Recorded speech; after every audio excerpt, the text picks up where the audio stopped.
Hashem Na'aseh v'Natzliach. Shul Torah, amazing questions about God from Hollywood, number 9. Oh Hashem, we've been here for a couple of months already, and I think these shiurs are a phenomenal way to start off the week.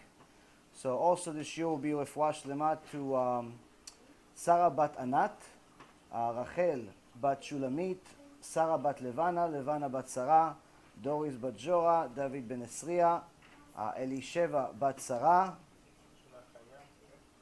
Elisheva Chaya bat Sarah, Miriam bat Mazal, Chana bat Miriam, Arina bat Intinia. Hashem knows I tried to pronounce it right. Ezrat Hashem, HaKadosh Baruch Hu will give them Refuah Shlema, Refuat HaNefesh, Refuat HaGuf. Will give us Refuat HaNefesh, Refuat HaGuf. It's one of the things that I always think about, but I don't think I talk enough about, is how valuable the Refuat HaNefesh and the Refuat HaGuf is. And I'll start out, I'll give you guys a few small things in, 5 minutes, and then you guys can start asking some questions. I have some material if you guys don't have questions, but it's something that is truly amazing. It's truly amazing how Hashem manages to do things that mamash fulfill the verse, machshevotai lo machshevotechem. My thoughts are not like your thoughts. Every day, if you look for it, you'll find it. You see how his thoughts are as distant from your thoughts as you can imagine, beyond that imagination. Because we figure out we're going to help Hashem. I'm going to give him ideas of how to give me money. I'm going to give him ideas of how to give me this, how to give me that, how to give me this, how to give me that. And Hashem does it 500 million times better than you. So I'll give you a few things about Refuat HaNefesh, Refuat HaGuf. Some time ago we did posters about Asher Yatzar. And I value the Asher Yatzar posters and the Asher Yatzar blessing very dearly. Anyone that's ever been sick, seriously sick in their life, should value it very dearly. And we've been giving them out. We printed out tens of thousands, and we've intended to try to help people also do the bracha while also raising money for the organization. Baruch Hashem, we've given out 99.9% of it for free. But the good news is that nothing goes unnoticed with Hashem. You're not selling it for money, but you're earning neshamot. So I give you 3 stories, just 3 stories, of 3 people that are doing tshuva because of the Asher Yatzar posters. So, you're thinking CDs, you give CDs, lectures, each CD 30, 40 hours of lectures, they're going to listen to it, do tshuva. Or you're thinking the lectures themselves, Baruch Hashem, 2, 3 hour lecture, people do tshuva. Clips, 5 minutes, 10 minutes, get somebody going, do tshuva. You're never going to think somebody's going to do tshuva because of a poster. So Baruch Hashem, one guy tells me, listen, I saw your CD in different places, but I never really picked it up. Baruch Hashem, the CDs, we have soldiers everywhere, putting the CDs out in different restaurants, kosher restaurants, and different shuls and so on. He said, I saw your CD in a few places, I just never picked it up. And but then one day I saw the poster, the Asher Yatzar poster. I said, you know what, it's a really nice thing. It's a really nice blessing. I never knew you had to do a blessing before, after you go to the bathroom. I looked at the blessing, I looked at the body, I started thinking about how magical the body is, how everything works automatically. I said, you know what, this is amazing. I see your name on it, I see Bezat Hashem. I'm like, wait, I remember this name. I see the CD next to it, I pick up CD, do tshuva. Shtabach Shem Alad. Another person, when we did, there was a drive, Bezat Hashem, you go to bezathashem.org, our website, we have different things once in a while. We have our lectures there, Baruch Hashem. But we also have the movies we come out with once in a while. We came out with one last night, Rabbi Ephraim's new movie about Shema Yisrael. Very, very top quality. Good stuff to know about Shema Yisrael also. But we also have different things that we have from time to time, either articles that I write or different campaigns that we have. And some time ago, there was a family that had a very big disaster with the kids. Shem Melachem, kids were in the hospital. There was a big car accident and so on. It touched my heart to hear how, pretty much most of the families in the hospital, 2 are in critical, 3 are in critical condition. What can we do? What can we do? I said, you know what? Asher yatzah. Get people to thank Hashem for refuah shlema. Bezrat Hashem will give these people refuah shlema. So we decided to give out 4,000 of these posters and 8,000 CDs. So 4,000 double CDs and 4,000 of these posters, just to people, whoever wants to give them out. For free. Don't worry about money. Just give them free. You want to donate? Donate. You don't want to donate? Don't donate. Just get people refuah shlema bezrat Hashem. So one of the people that was touched by it was a woman that I don't really know what she keeps. It doesn't look like she was keeping much. But she saw the post online, and she was touched by it. And she said, listen, I want to donate. I want to donate a few $100s for this thing. It's really nice what you're doing, and so on and so forth. I said, Baruch haba, why not? So she donated. I think I also sent her some posters, some CDs, and so on. Anyway, months have passed. Months have passed. You can go through it if you come in, or you can sit here. Months have passed, and I haven't heard. I don't remember everybody, but no, I haven't heard. But this woman sends me a message after the shiur we did last week about the extraordinary woman of the Exodus, which is even additions to that chidush. I just haven't written it up yet.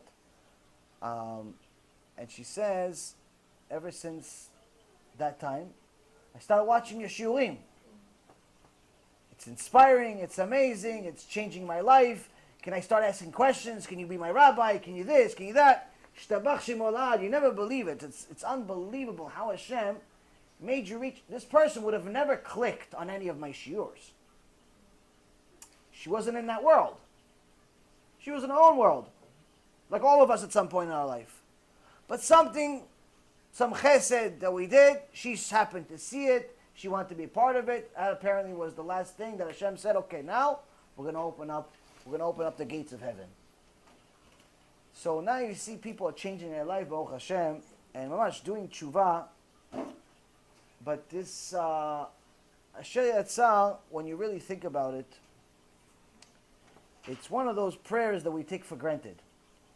Because you have to do it a bunch of times a day. And if you're healthy, you have to do it a few times a day. And it's very easy to memorize it. It's short. So it's very easy to do it when you're walking away. Instead of stand there, think Hashem that your body works. Stand there, think Hashem that everything is where it's supposed to be. Stand there, think Hashem that you could actually even move. We go, we walk, we go back to our business. We can't wait to finish. Sometimes we don't even do the blessing. I can tell you that there are women and men that I know now that wish they had your health. Wish they had our health, because you don't value something until you don't have it. But you shouldn't wait to not have it. You shouldn't wait till you not have it. Because sometimes you think, waking up, everybody wakes up. Eats, everybody eats. Goes to the bathroom, everybody goes to the bathroom. If something doesn't work quite right, your whole day is shot. Your whole week is shot. Shem Hashem, maybe your whole life is shot. So this is just a little bit of chizuk for you guys to understand that it's something that you really should put some kavanah into. It's not a long blessing. That 30, 40, 50 seconds, a minute, 2 minutes, it takes to actually look at the words. That's why we made the posters. Not so you have something nice on your wall. It's not a picture. It's that you actually look at the words. And to give you an understanding of what it means to look at the words, they asked the Gaon Mivilna, Kvod Harav, why you open the Siddur? Why you open the Siddur when you do Birkat HaMazon? Every 6-year-old boy knows Birkat HaMazon by heart. Every little kid knows Birkat HaMazon by heart. In this day, 6-year-old boys apparently knew Birkat HaMazon by heart. Today, 30-year-olds don't know it. But back then, they knew. Kvod Harav, you Vilna Gaon. Gaon. They nicknamed him Gaon. You reading Birkat HaMazon? He says, if I don't look at the words, I don't have kavanah. If I don't look at the words, I don't have kavanah. It's like I didn't pray. It's like I didn't pray. I stole from Hashem, Hashem. And that's Birkat HaMazon. Imagine on Asher Yatzah, We have less than an excuse. 30 seconds. So Rabotai, please, if you don't have it, you can get it on the website. Or you don't have, I'll send it to you for free. Or you could just get it here, have some in the car. Also, if somebody remind me, I can't stay long tonight because I have a flight in a few hours to New York. But so after the lecture, I'm not going to have that much time for questions above the questions you can ask. But remind me, there is some booklets, and if you can't get it today, I'll give it to you next time I see you. There's some booklets of Halachot Shabbat. Little small booklets of Halachot Shabbat that each one of you should go over. Even though it's Ashkenazi versus Sephardi, there's a few changes. If you sign up to the website, which I forget what it is, you'll also get a Sephardic Halachot as well. But either way, a lot of it is very similar. There's very few that are not similar, that are different. But nonetheless, you need to start learning Halachot Shabbat if you're not learning already. If you have Yalkut Yosef, it's obviously better. If you're Sephardic, if you're Ashkenazi, then this is obviously perfect for you. Either way, you have to get this to add it to your day-to-day learning, because anyone that doesn't learn Halachot Shabbat, for sure, guaranteed, is a Mechalel Shabbat. If you don't learn Halachot Shabbat, you're guaranteed a Mechalel Shabbat. With all the Shabbat you think you're keeping, with the Kiddush and the Yain and the this and that, you're Mechalel Shabbat for sure. So if you don't learn Halachot Shabbat, for sure. Why? Because you don't know what you don't know. You don't know what you don't know. I had a guy one time told me, listen, you have to learn. No, I know, I can't learn from your lectures. I said, my lectures are not enough. It doesn't go over all the halachot. You have to learn a lot more than just my lecture. My lectures are chizuk. Get you wired, get you on fire to do what Ratzon Hashem. But the basics, day-to-day stuff, you need to learn above the lectures. You need to learn from books. No, I know. I'm like, you're probably Mechalel Shabbat, I tell him, if you don't learn. He goes, no, I keep Shabbat. No, I keep Shabbat already 3 years. I said, yeah. I said, how you wash dishes? How you wash dishes on Shabbat? He goes, what do you mean how you wash dishes? You wash dishes. Same thing you wash dishes. How you wash dishes? He goes, yeah, I wash dishes. You help your wife. Chazak Baruch. How you wash dishes? He said, I wash dishes the same way you wash the rest of the week with the sponge and the soap and everything. Oh, you're Mechalel Shabbat. You're Mechalel Shabbat.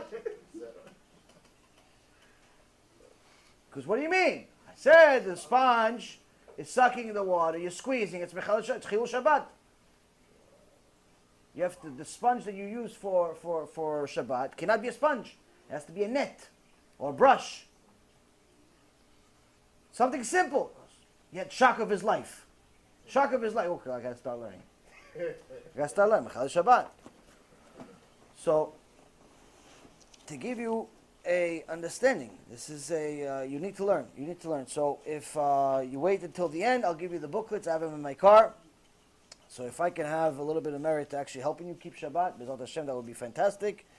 Otherwise, if you can buy some books to learn how old Halachot Shabbat, that's even better. The little booklet that I have is decent to get you by, but there's obviously many, many more laws beyond that. So with that being said, I mean, there's much material that I can go over, but I'm sure you guys have some questions that are burning you that you want to ask. So go ahead. Who wants to start? Go ahead. Habuk. So we know when we wash our hands and we eat bread. Okay. And after that, we eat an apple, but it's not considered a meal. Why do we have to say a bracha? Because the Gemara in Masechet Brachot says that anyone who enjoys anything in the world without thanking Hashem is considered like he stole from Hashem. So now there are many joys in the world. There's a book that I recommend to a lot of people. I think it's called Birkot Eliyahu. Don't hold me on the name, but I recommend it very often. I have it on my phone. I send it to you. I show it to you. You should get it. Every house should have it on their coffee table, on their Shulchan Shabbat. Why? Because it's not a regular blessings. First of all, it teaches you all the halachot of the blessings as far as the basics of what you need, the backgrounds, the different poskim, what they say.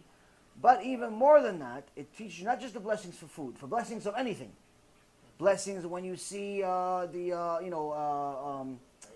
hurricanes. Blessings when you see a friend that you haven't seen in a long time. Blessings of when you see a smart Yehudi. Smart, when you see a very smart Yehudi, a very smart Jew, Talmid Chacham is a blessing. Blessing if you see a king. Blessing if you see a smart goy. Blessing if you see something nice. Blessing if you see something beautiful in nature, and so on and so forth. But on top of that, it has pictures of all the different types of food that most houses have, whether it be cereal, and it gives you the brands. What do you do a blessing on Cheerios? What do you do a blessing on cornflakes? It's different blessings. What's a blessing on cornflakes? No. No, Adama. See, you guys are stealing from Hashem. You have to buy this book. But it's What? in a different form, though. Nonetheless, it's still considered Adama in that particular, in that specific case. In that specific case is unique, it's considered Adama by most poskim. Other cases, you're 100% right. That's what you have to have. You have to see the pictures. You see the picture, you see the thing. Oh, Baruch Hashem. No, it's שהכל יוצא מהכל ויש לו הרבה בעיות. Anyone says שהכל gets out of everything, but unfortunately creates himself a big problem. Can't just say שהכל for everything. שהכל שמע ישראל, שהכל this, שהכל תעמידה, שהכל שמע ישראל, שהכל הלל לשבח, שהכל this. Can't say שהכל for everything. שהכל on the mezonot, שהכל on the apples, שהכל. Can't do שהכל on everything. Why? I'll give you a story. Rabbi Yehuda Allah Shalom, said one time a woman came to him and she said, Kvod Harav, I had a strange dream. This guy came to me in a dream. I don't know this guy. He says, thank you, but you could have done a better job. I said, what did I do? He says, you know, you bought a cucumber in the store today. You bought a cucumber and you ate it. Before you ate it, you did shakol. You did blessing shakol. Thank you for blessing because my neshama was inside the cucumber. That was my tikkun, Hashem Erachem, all the things that I did. I gilgul as a cucumber. Hashem Erachem. Well, imagine a cucumber is waiting for you to eat him. But only eat him with a blessing. You don't eat him with a blessing, you have to do it again. Another cucumber. Can become a whole farm at the end if no blessings. So now, Rabotai, he's in a cucumber misken. He's in a cucumber, he's waiting for somebody to do a blessing. She does the blessing, but she does shakol. He says, it was good, you helped me get out of the cucumber, but I only got up one level. If you would have done the correct blessing, which is Adama, I would have actually gone back to being a human again. So she says, Kvod Harav, can this be true? He says, it's 100% true. It's 100% true. So the cucumbers are waiting for you guys. The cucumbers are waiting for you guys. So now back to the amazing question. Now, anytime someone sees and enjoys something in the world, whether it's food, or it's going to the bathroom, or it's anything, it's in essence chasdei Hashem. It's kindness from Hashem. It's kindness from Hashem for you to be able to enjoy the world. It's kindness from Hashem for you to be able to enjoy colors. Imagine everything was gray. Imagine everything tasted the same. We'd be like the snake. Everything tastes the same to him. Imagine everyone looked the same. No black, no white, no green, no yellow, no this, no Chinese, no this. Everyone looked exactly the same. Like robots. Imagine to bring kids to the world would be no joy. There'd be no kids. One person would have a kid, if there's some kind of problems you have, I'm never doing it. I'm not going to have any kids with these problems. That's where the Chachamim, in the days of the Gemara, he prayed to Hashem, Hashem, take away this tikkun, take away this desire to Farayot. Hashem accepted their prayer. But then they started noticing, wait a minute, the chickens are not laying any eggs. The chickens are not laying any eggs. There's no babies coming out. Why? No one has desire. No one has desire. The world's going to be destroyed in one generation. So the fact that Hashem made everything joyful is chasdei Hashem. It's kindness from Hashem. So for that, we have to thank Him.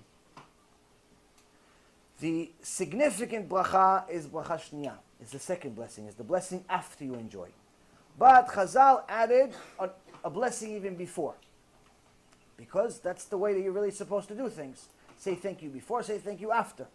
But Birkat HaMazon is the bracha that you do, the bracha shniya.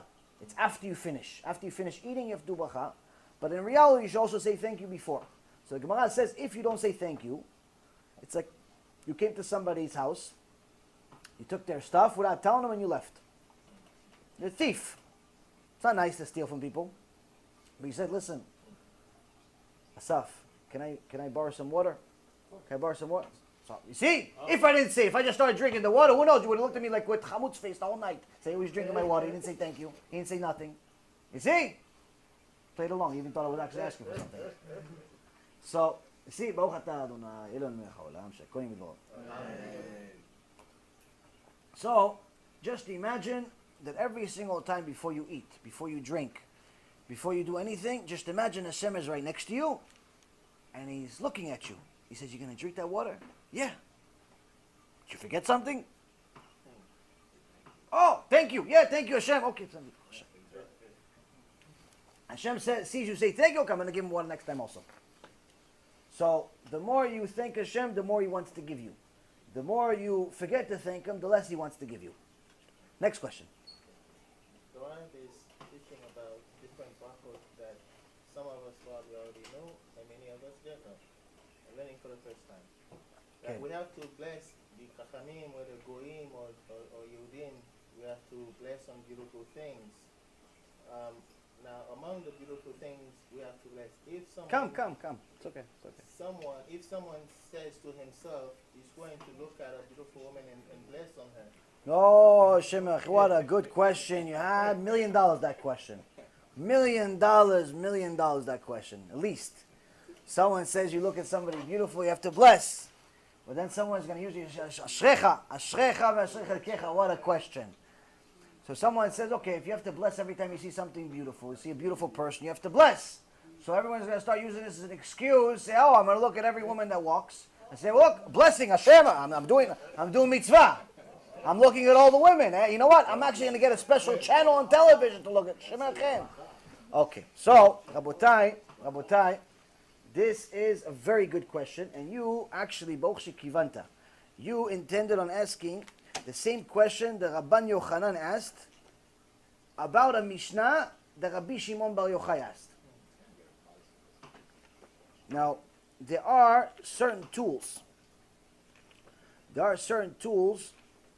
That by default, they're tameh. By default, you're not allowed to use them. For example, if, let's say, for example, you have a wooden stick. Nothing's wrong with it. If you have a wooden plate, you don't have to take it to the mikveh. But if the wooden stick is hollow, and has a compartment, you can open it, not allowed to use it. Chachamim, this is the Mishnah. Why? It's tameh. Why is tameh? He says, Rabbi Shimon Bar Yochai says in the Mishnah, this is one of the tools of the thieves. What's another tool of the thieves? He said, if you have weights, scale. Back then, in the old days, it wasn't digital like today. In the old days, you still go in some place in the world, it was very manual. It says that if you have a scale that's really, lopsided, it's not an honest scale. It's tameh, not allowed to use it. You're stealing from people. And the Mishnah actually talks about exactly how they make these tools. The stick that has hollow, how do they use it? How do the thieves use this stick? In a couple of ways. One way is if, let's say, for example, in the old days, the way they used to do it is they didn't have Amazon.com. They didn't have Walmart. They didn't have supermarkets like today. They also didn't have Alibaba, where you buy all the wigs. They didn't have that. What they have, somebody had goods. Somebody had goods. So his Amazon of that day is he would have his goods in the market, and different people that want to make a living come to him and say, listen, give me his $500. I'll buy the goods from you. And he goes resells it. But in many cases, no one had the $500. The guy's trying to make a living. He says, listen, give me $500 worth of goods. I'll go sell. Tell me what price you want. I'll go sell for whatever I have. Whatever the difference is. You get your share, I get my share. So the guy would give him a bunch of goods. Give him $500 worth of goods. No payment. And he says, listen, I'm giving you the goods. They're not counting, listen, I gave you 3 whistles, 5 apples. No, they didn't count them. It's usually based on the size of the basket. Size of the basket, give or take. At the end of the day, the guy comes back to him. He puts it on a stick, and he puts the baskets on 2 sides of the stick. The guy goes the whole day, he sells the goods, and he comes back with empty baskets. There's no pockets. There's no pocket. It comes like, look, it's empty. And here is the money that I got. Here's yours. Oh, you're missing, I gave you $500 worth of goods. You gave me 400. Check my pockets. I don't have anything else. Check, I don't have. There's no ATM machines, no banks, no this. So you got to take the guy's word. So what did he do? He hid the extra $100 inside the stick. He hid the extra $100 inside the stick. That little hollow point says tameh. Not allowed to use it. Another way is the homeless people that were beggars, they would hide all their money inside their canes. So if the cane was hollow, it was tameh. It's impure. Why? Because they're begging for change. But they have a bunch of money. They have $5,000 inside their cane. Why are you begging for change? Go get a job. Go give us a job. So much money you have in your cane. Why? They're hiding it. So point is that the Mishnah says that these things, these tools are tameh. These tools are tameh. Leveling rod, scale, yoke, a poor person's cane, a few different things. So on this, Rabbi Yochanan says, Oili im lo omar, oili im omar, oili im lo yomar. Woe to us if I say it, woe to us if I don't say it. I say, listen, Rabbi Yochanan, you're disclosing this, how to make these tools, you're disclosing how the thieves are stealing. How can you do it? The thieves are going to read the Mishnah, they're going to learn how to steal. Like I wrote an article, by the way, years ago, after this Rasha that made a big Chilul Hashem and hurt a lot of people, Bernie Madoff. Stole billions and billions of dollars. Mamash, like a day after he got caught, I read the article that he got caught, and within 5 seconds I knew how he stole all the money. And I wrote an article that exactly how he stole all the money. I don't know exactly, I didn't do the investigation, obviously. But you're in the business, you know, whatever. I happen to know what he did and how he did it.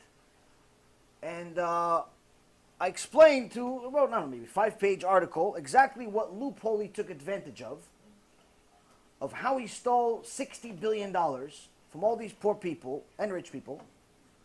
And this loophole is still very much there, based on my understanding. Not only is it still open, this loophole to this day, 10 years after the scam happened, and people are still using it to this day. But if I had to estimate on the industry, a good percentage of the financial services industry are still stealing money right now.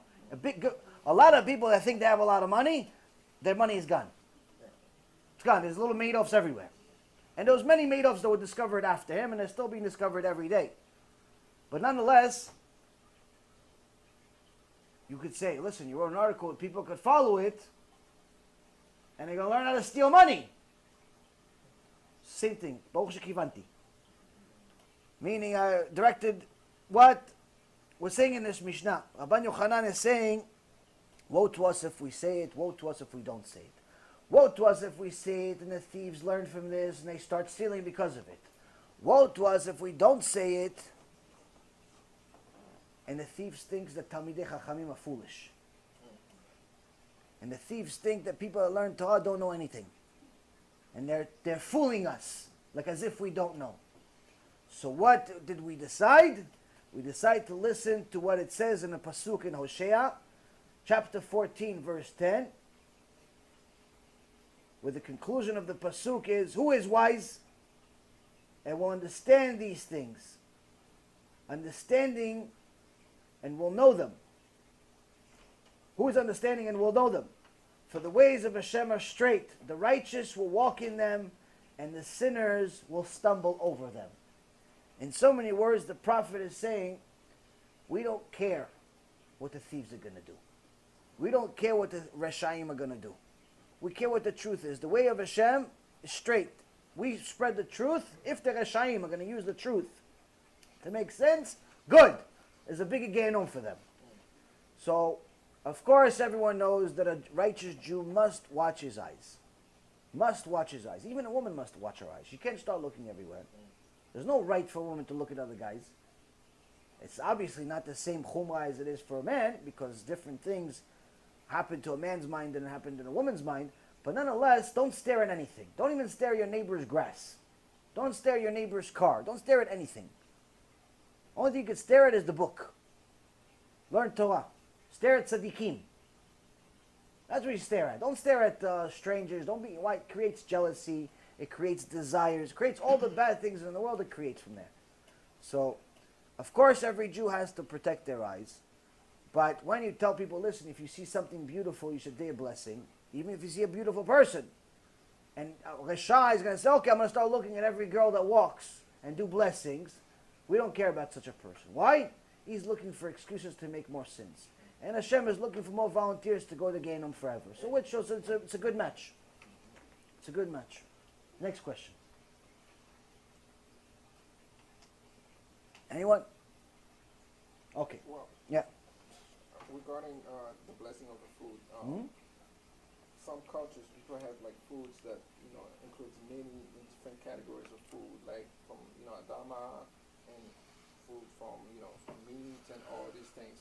Yeah. Does Shayakol cover all that, or is this? I'm not following. Each one. It's all mixed all together. It's like a salad. I guess to say it's mixed. So you learn from halachot, brachot, is that it's whatever the ikar is, whatever the most significant is. So, for example, if you have a meal where the vast majority of the plate is mezonot, then you can go and just do mezonot, and it covers everything. But what do righteous people do? What do people that are considered pious, considered chasidim do, and have yirat shamayim? What do? If there's, let's say, a few different types. Let's say, for example, you have rice with the little pebbles of corn and a little bit of meat in there. Can you get by with just doing mezonot? Yes, you can, technically, you can. What you should do, what we try to do, each one.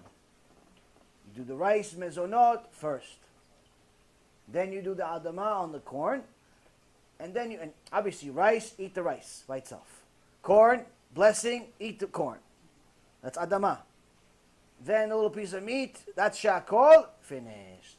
But even better, with the meat, instead of doing a specific blessing on the meat, because there may be some meat that's already in the rice, it's better that you do a shakol on something that you're drinking.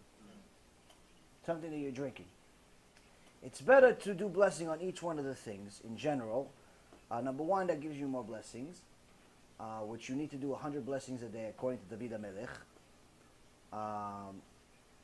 But aside from that, it's being more pious. It's being more careful with everything that you're enjoying in the world. In general, if you're going to have a meal, unless you absolutely can't for whatever reason or another, you should try to eat bread, because that covers everything. You do bread, then you eat bread. It covers everything. You don't have to do individual blessings. You do Birkat Hamazon, and you cover everything. So that answers question number one.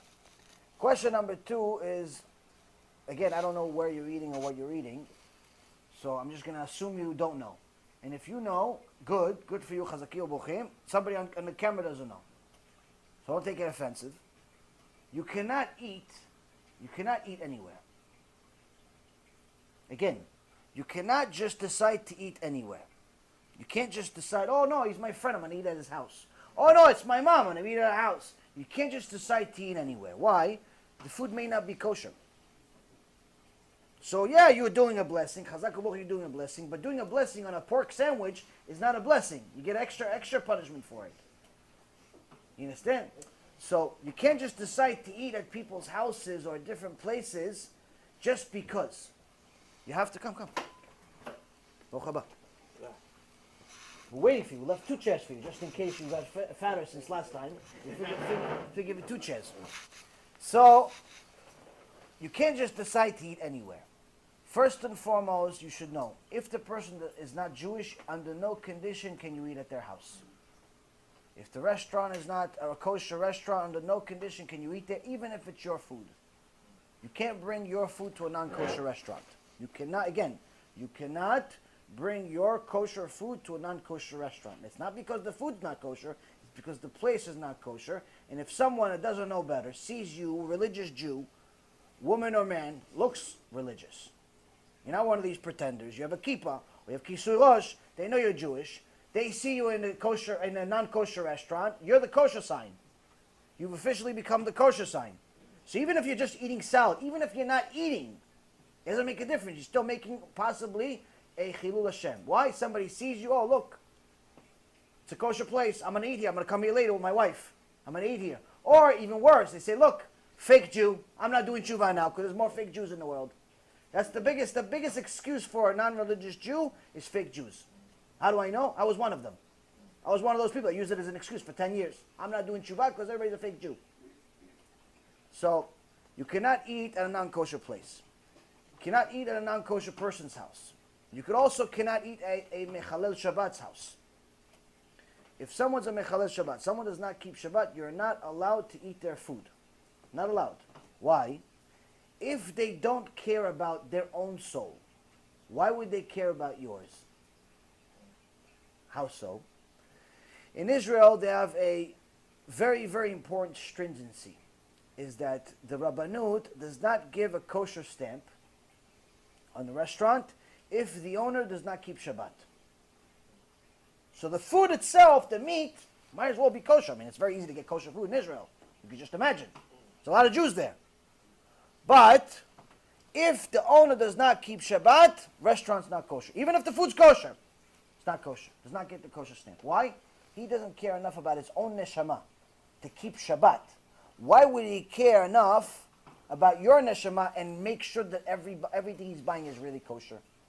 Why would he care enough about you to make sure that he cooks it in a kosher way? He doesn't add milk to it by accident. Doesn't add treif on it. If he sees something wrong, if there's blood in the meat, if there's blood in the eggs, if there's bugs in the vegetables.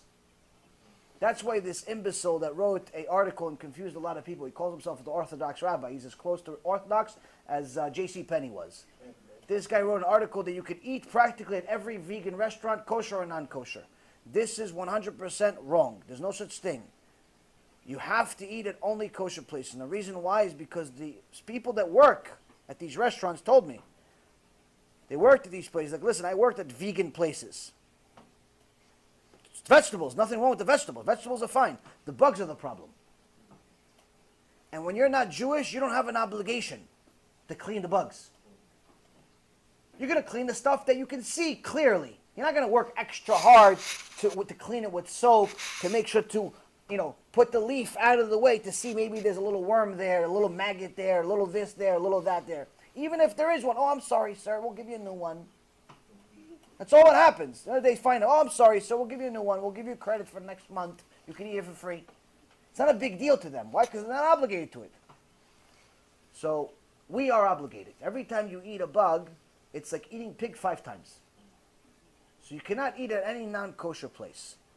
Now, if your friend is not kosher, you can't eat at his place. Why? Because he's not watching all these things. If he's not keeping Shabbat, he's definitely not keeping all the kosher laws. Even if he says, like I used to say, I'm eating kosher. I keep kosher, Kvod Harav. I only eat pizza in Domino's. That's it. It's cheese. What's the big deal with cheese? Then you do tshuva, you start learning. I say, oh yeah, the cheese is not a problem. It's the pig that's inside the cheese is the problem. That's the problem. The cheese itself is not a problem. It's good. It's the pig inside the cheese that's the problem. So people say, no, but I went to the mikveh. Okay, you went inside the mikveh with the pig. Neither one of you is kosher. Neither one of you is kosher. So, Rabotai, you cannot eat just anywhere. I know Rav Ze'ev Shichyeh, Tzaddik, Kadosh, when I do a lecture at his place in New York, Tuesday night. I've never seen him eat. Not only me, no one's ever seen him eat. Why? He doesn't eat anywhere other than his own house. Why? He used to be a butcher in Argentina, all over the world. Uruguay, all over the world. He says, I know what's in the food. I know what's in the food. Trust me, you wouldn't want to eat anywhere either. No restaurants, no people's houses. He goes, no one knows how to keep kosher, he says. No one knows how to keep kosher. He goes, I can't. He knows. Doesn't eat. What does he eat when there's Sudas Lishit or there's in his own shul? Give me a cookie. But Kod Harav, look at all these salads, look at all this. I'm like, no, it's fine, it's fine. I'm not saying it's asur, he says. For me, I'm okay, I'm full. Well, you haven't eaten since yesterday. I'm full. I'm full. Tzaddik. That's Ish Kodesh. That's why you ask him a question, he gives you a page number, a line, where it is on the page. Like computer. Faster than the computer. Computer is asking, oh, slow down. I'm still looking. Why? It's Ish Kadosh. So, when someone wants to be Kadosh, they have to be very careful with what they put in their mouth. So you can't just eat anywhere. But if the person has Yirat Shamayim, if the person's a kosher person, no problem, you can eat at their house. There's no problem. I'm not telling you guys not to eat anywhere. Just telling you that you have to be careful. Because no one is going to care about your soul as much as you. That's just a fact. No one's going to care. And if you tell people, listen, you keep kosher? Hey, what do you think? I'm a goy? What do you think? I'm not Jewish? What's wrong with you? No, I'm just asking. And then you look at their kitchen, you see the woman is cooking on Shabbat. I'm keep kosher. It's your version of kosher. It's not really kosher. I'm sorry. It's your version of kosher. Okay, chazakim buchim for your version of kosher. It's a new religion. In Judaism, not allowed to cook on Shabbat. So, again, you have to be careful on some things and to make light of the issue. Now, there is a leniency for the sake of shalom for new Baalei Tshuva that need to learn how to work on their midot, also need to learn on the alachot. Alachot is important. Midot is even more important. To learn halacha, everyone likes. Why? You memorize it. It's like when you're in 5th grade, you memorize the text, you know everything. You feel like a genius. Midot is a little more difficult. And the reason why is because it obligates you. Obligates you to change. Halachot doesn't obligate anything. Just obligates you to remember stuff. So, a lot of Baalei Tshuva have problems with their families because they terrorize everyone.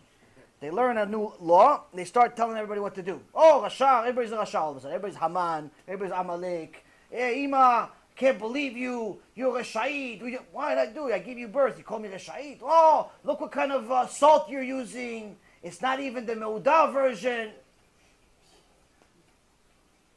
Relax. Don't torture your family because you're tshuva. You're supposed to bring them closer. Relax. So, obviously you cannot eat treif. You cannot eat things that are outright not kosher. But if you know that the food itself is kosher, you know for sure it's kosher.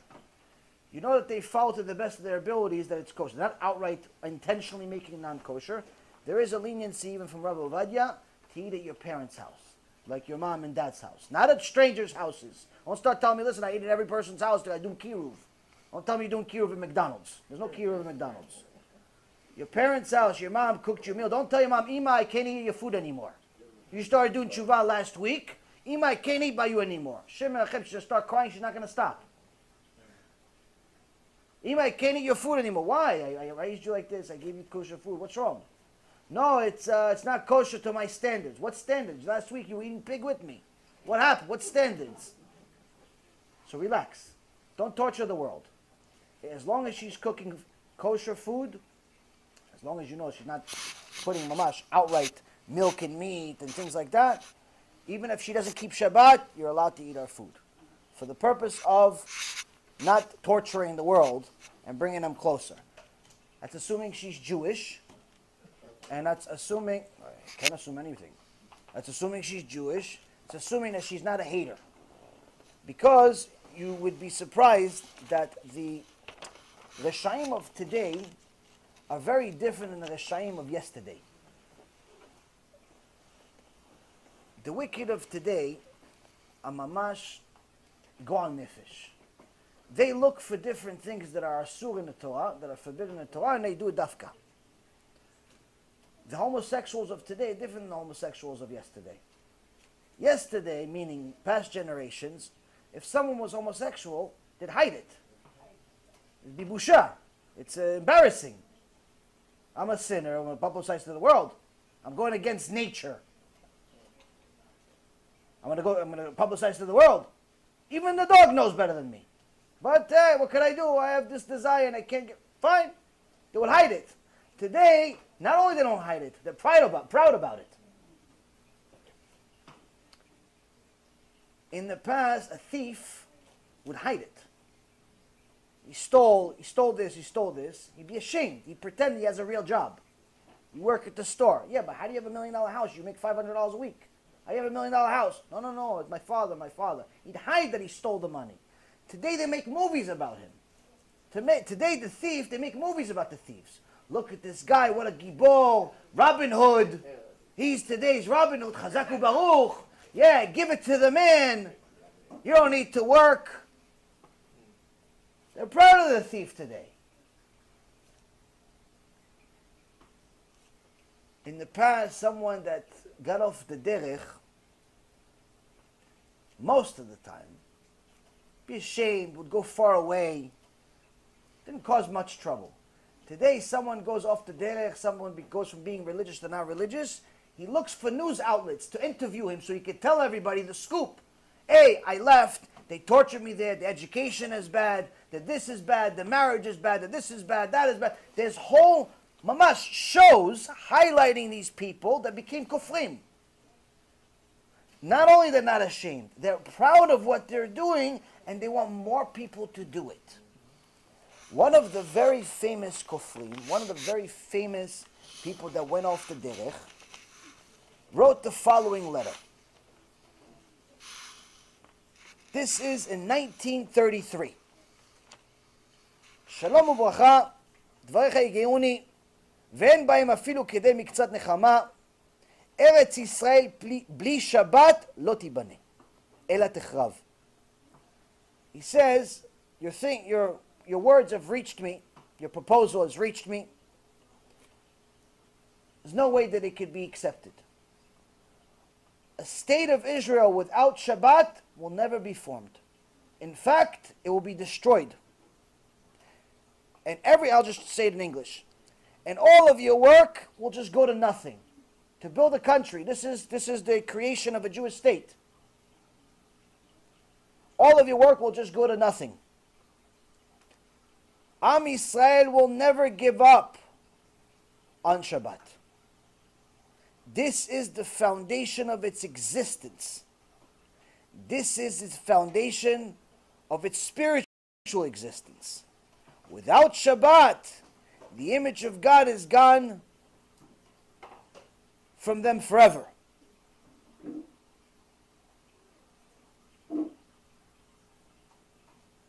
In fact, without Shabbat, there's nothing that distinguishes man from an animal. All of the nations, the civilized nations, accepted from Am Yisrael the 7 days a week.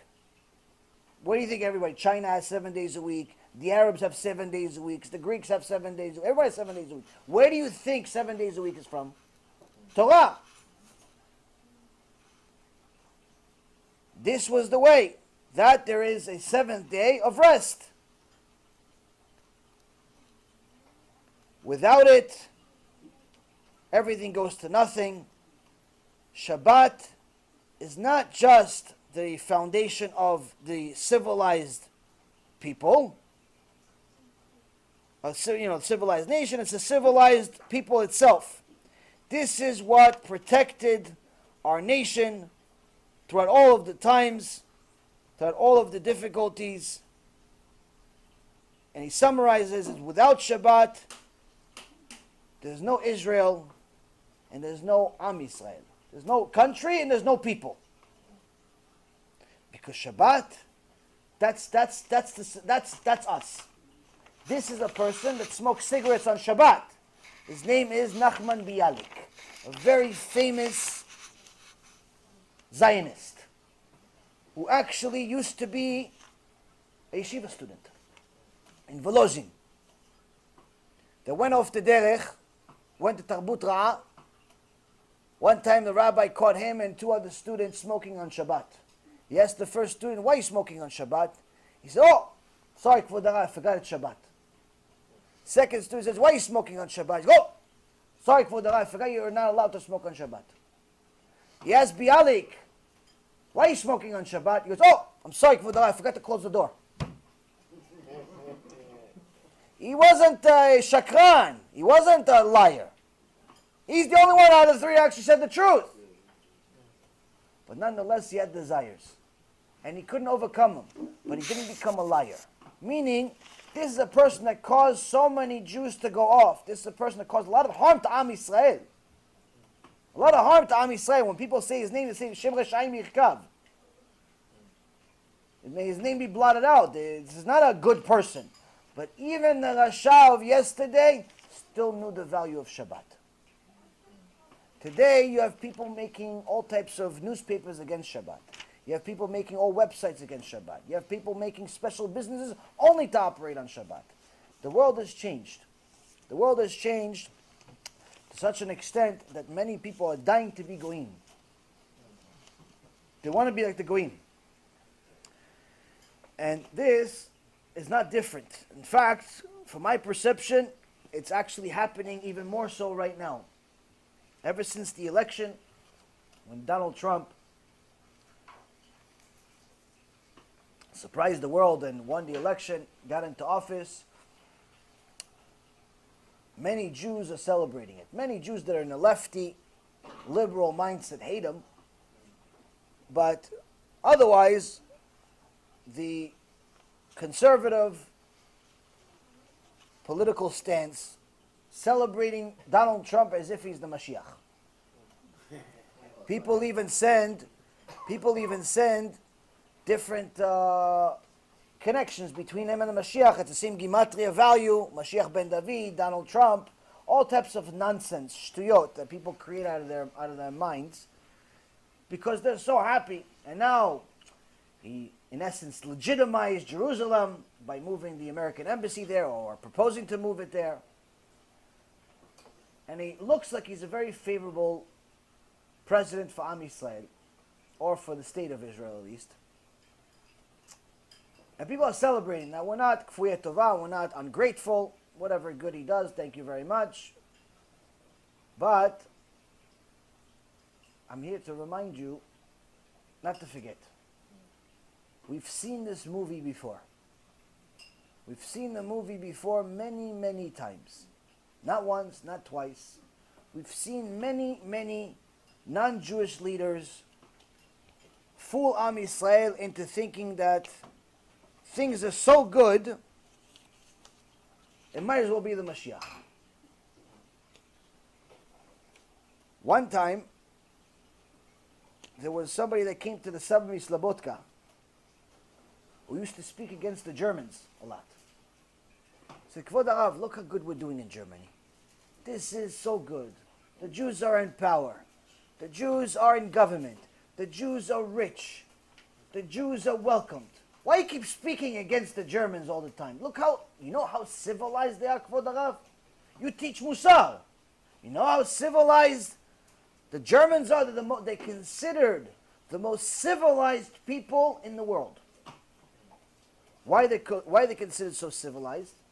Because even when they give you their idea, whatever their idea is, they say, don't you agree? As if to ask for your approval is important to them.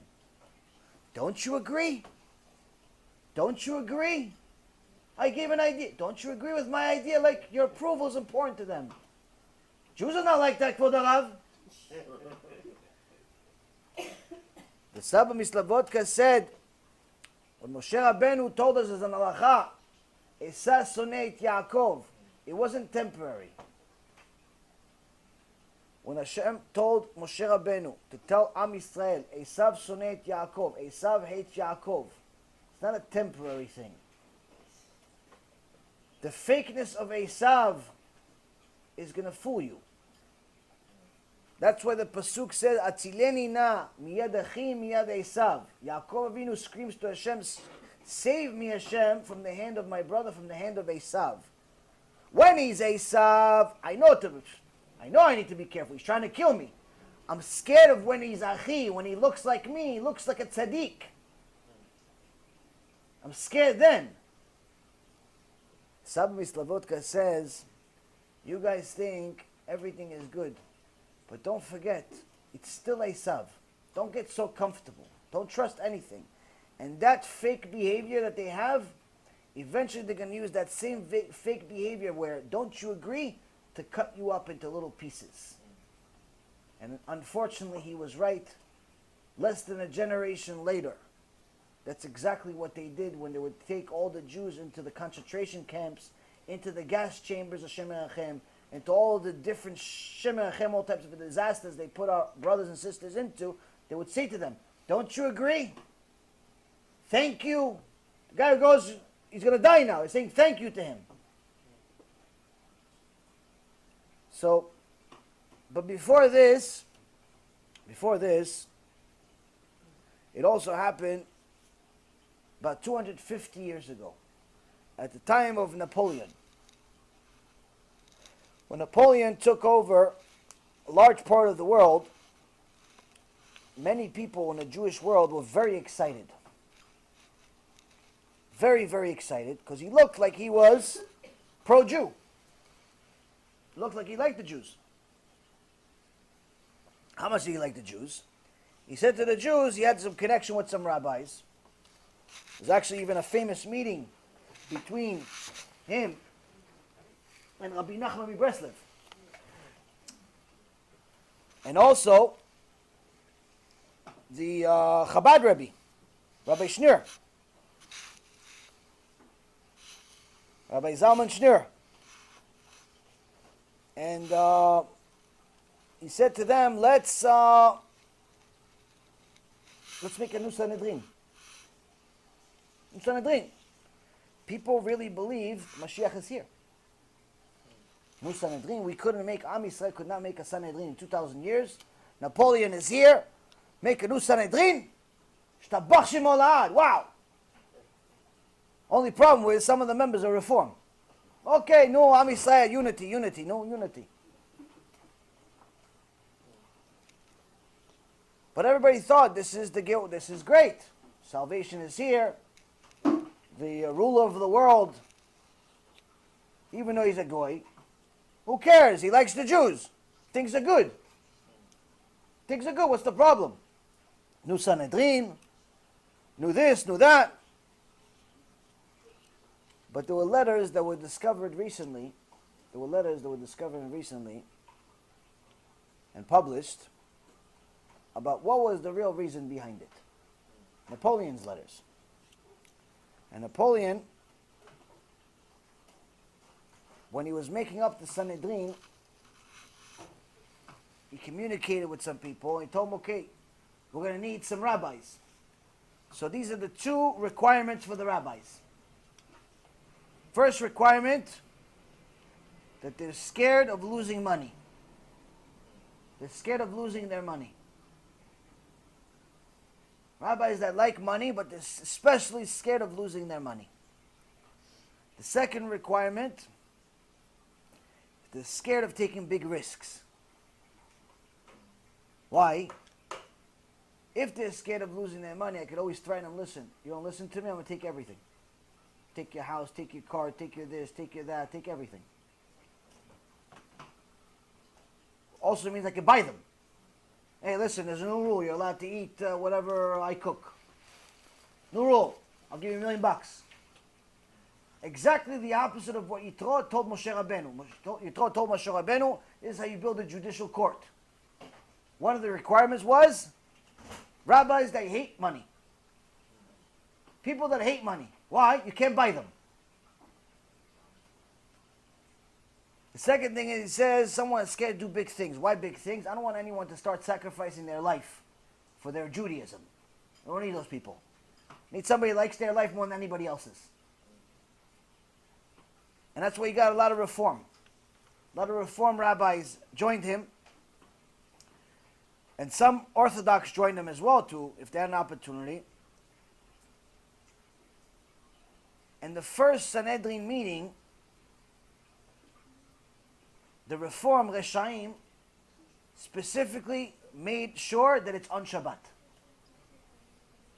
To show, look, we're willing to sacrifice our life for Napoleon. What are you guys doing? You're not going to show up to the meeting, the first meeting of Sanhedrin. You're not going to show up. How serious are you about running this country? How serious about Judaism and so on and so forth? And they made sure to write to the meeting on their caravans, which you're not allowed to, with the horses. Like, look, we're allowed. It's considered pikuach nefesh. It's considered pikuach nefesh for Napoleon. It's the honor of the king. And they made sure to take the ballots, the election, on Shabbat. You have to write. So the Reform Dafka would write on Shabbat. The Orthodox rabbis, the few that were there, made sure to write it already on. They knew they couldn't miss the meeting because then they would lose the election. And it really did become Pikuach Nefesh. So they made sure to already write the cards before Shabbat. But something that happened that was mamash a miracle, all this is happening in France, by the way, is that the person that won, the head of the Sanhedrin, was Rabbi David Sitzheim. Rabbi David Sitzheim was actually an Orthodox rabbi with a lot of Yirat Shamayim. And for the rest of his tenure, the rest of his life, all he did was fight the Reform.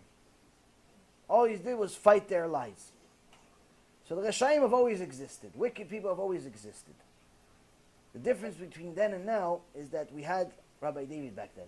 Today we don't have that many that are willing to fight against the Reshaim. Because today, everybody wants to be Napoleon. Forget about support Napoleon. Everybody wants to be Napoleon. Everybody's so worried about their job and their house and their cars and competing with the Joneses and competing with money and competing with stature and competing with this, competing with that. No one wants to listen to Rabbi. Everyone wants to be the Rabbi. You know how many times a week I have people tell me, you know what? Yeah, I think I'm going to be a rabbi. I said, why don't you become a Jew first? No, I like what you're doing. I'm going to become a rabbi. For what? What do you think you're becoming a rabbi? No, I like to tell people what to do. I'm like, that's what you think being a rabbi is? Just telling people what to do? People are buying into stature. They're buying into fame, fortune. No one is doing it. You're doing the right move, but for wrong reasons. And it's sad. But the Jews at that time, of a couple of hundred years ago in France, were in such a bad way that the real rabbis became very, very scared.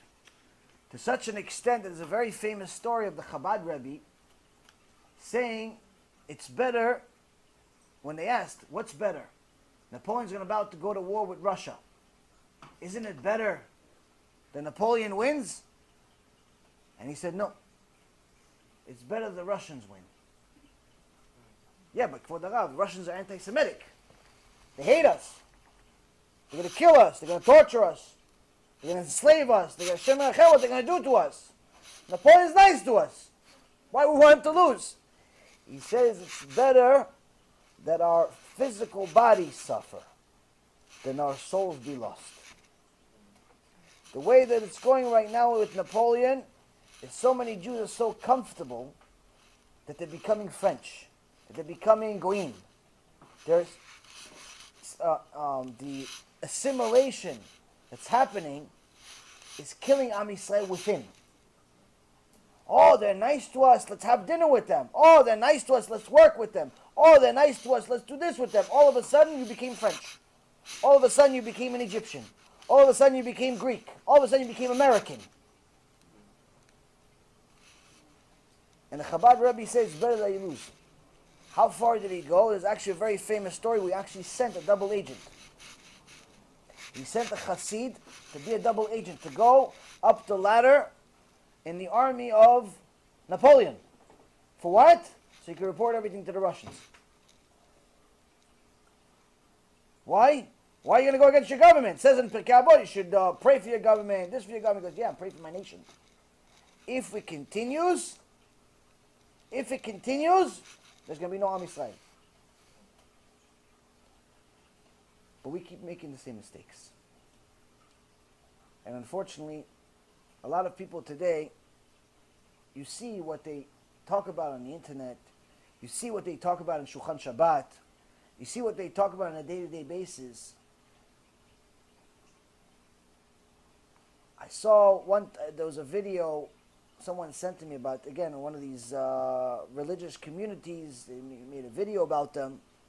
And a woman was an Israeli woman, religious, 100% frum. Husband, frum. These people were religious. And they're interviewing them in their house and so on. They live in some community. And he says to her, oh, so how is it like to, be an Israeli? He goes, oh, I'm an American Jew. She corrected the journalist. I'm an American. She's Israeli 100%. She's only living here for 15, 20 years. Half our life, more than half our life, she lives in Israel. No. I'm an American Jew. I'm an American Jew. Support your country. Now, I'm not telling everybody to start going against the government, chas v'shalom. I'm not telling everybody to become anti. What I'm trying to imply to you is that we're making the same mistake. We are forgetting where we came from. We're forgetting that at the end, you're a Jew first. Everything else second, if there is time for anything else. We made that mistake in Egypt. We made that mistake in Greece. We made the mistake in every single time there was a major pogrom, Inquisition, Holocaust, something, we made that mistake. Now in last week's parasha, we had this secret that if anybody didn't hear this chidush should hear it. It's worth to say it again. With an additive. There was a few very special women that were mentioned in last week's parasha, Parashat Vayera. And the women were Yocheved, the mother of Moshe, Aaron, or it should be Aaron, Moshe, and Miriam. Also Elisheva, the wife of Aaron.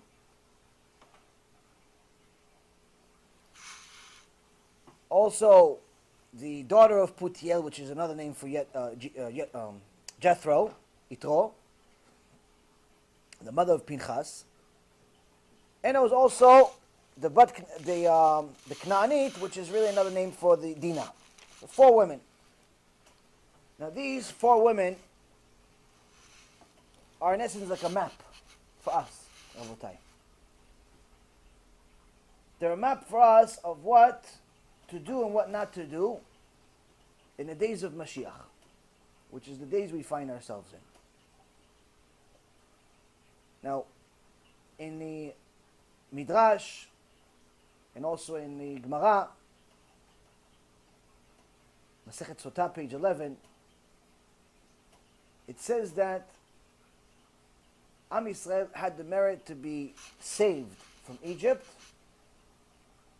because of the righteous women.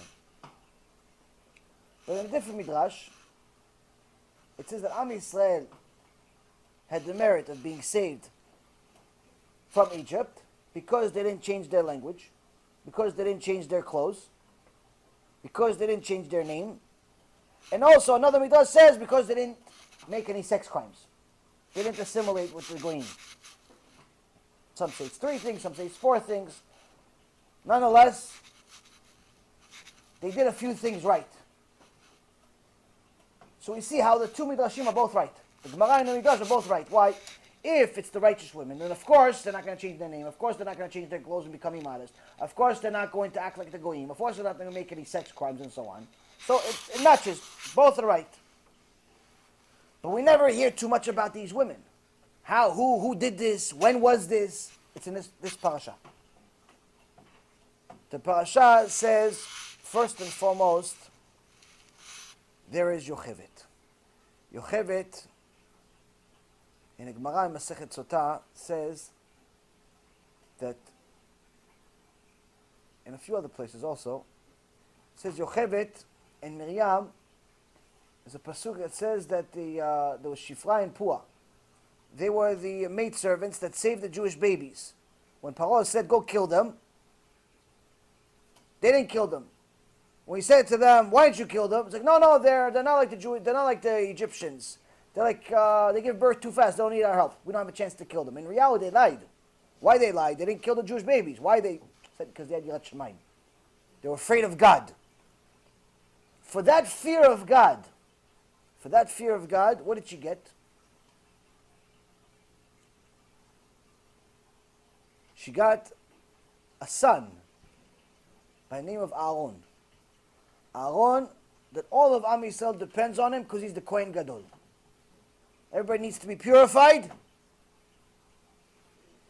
You got to go to Aaron. You got to go to Kohen. She got, for that Yirat Shamayim, she got Moshe Rabbeinu, prophet of all prophets, speaks to God face to face. And what else did she get? She got Miriam. Miriam, Rabotai, there's a midrash, and also mentioned it also in Masechet Sotah. It says that David HaMelech comes from Miriam. So one of our sons is the Kohen Gadol. Another son is bigger than anyone that's ever going to be or was. Even the Mashiach is not going to be as big as Moshe Rabbeinu. And the last one, her daughter, David HaMelech comes from him also. For what? Yirat Shamayim. Yirat Shamayim. She didn't say, listen, she didn't open yeshivot. She didn't do Kiruv. Yes, but still, there's plenty of Navis. There's over 1.2 million Navim in history. Why did she get Yirat Shamayim? At the time, a moment of truth, she had Yirat Shamayim. She was willing to put her life on the line. Yochevet, something special. She got rewarded to eternity. The next one is Elisheva. Elisheva comes, she was married to Aaron. Oh, Hashem, Kohen Gadol is married to her. It's good shidduch. At least $10,000 for that shidduch. But she also comes from a good family. Her brother is Nachshon. Nachshon happens to be the one that jumped and had full emunah at the moment of truth. To jump into the sea of reeds and say, listen, Hashem brought us here. Behind us are the Egyptians that want to kill us. Right or left are scorpions and snakes that are going to kill us. In front of us is water. Hashem wants us to go forward. How? I don't know. It's Hashem's problem. I'm going in the water. At the moment of truth, when other people want to become, slaves again, commit suicide, go to war, whatever it was, he says, I'm going with Hashem. At the moment of truth, Nachshon ben Aminadab had emunah shlema, and Mashiach comes from Nachshon. He's from the tribe of Yehuda. That's Elisheva's brother. Meaning she comes from the same family as the Mashiach. Same family. On top of it, a husband, Kohen Gadol. It's not so easy to be married to a Kohen Gadol. Everybody wants his attention all the time. It's not just a few thousand emails. It doesn't stop. Last but not least, the daughter of Putiel. The daughter of Putiel married the son of Aaron and had the merit to have a son named Pinchas. Pinchas saved the nation. When we all sinned, and I say we because we were there. When we all sinned, and we went with the Goyot, and because we couldn't control ourselves, Hashem decided, okay, no warning. I'm just going to kill all of them. And he Mamash put a plague on Am Yisrael, Hashem and Achem, that within moments, 24,000 people died. Moments. It wasn't like he got sick. Oh, on Tuesday, he had a cold. On Wednesday, his head hurt. On Thursday, he started coughing. No. Moments. People died.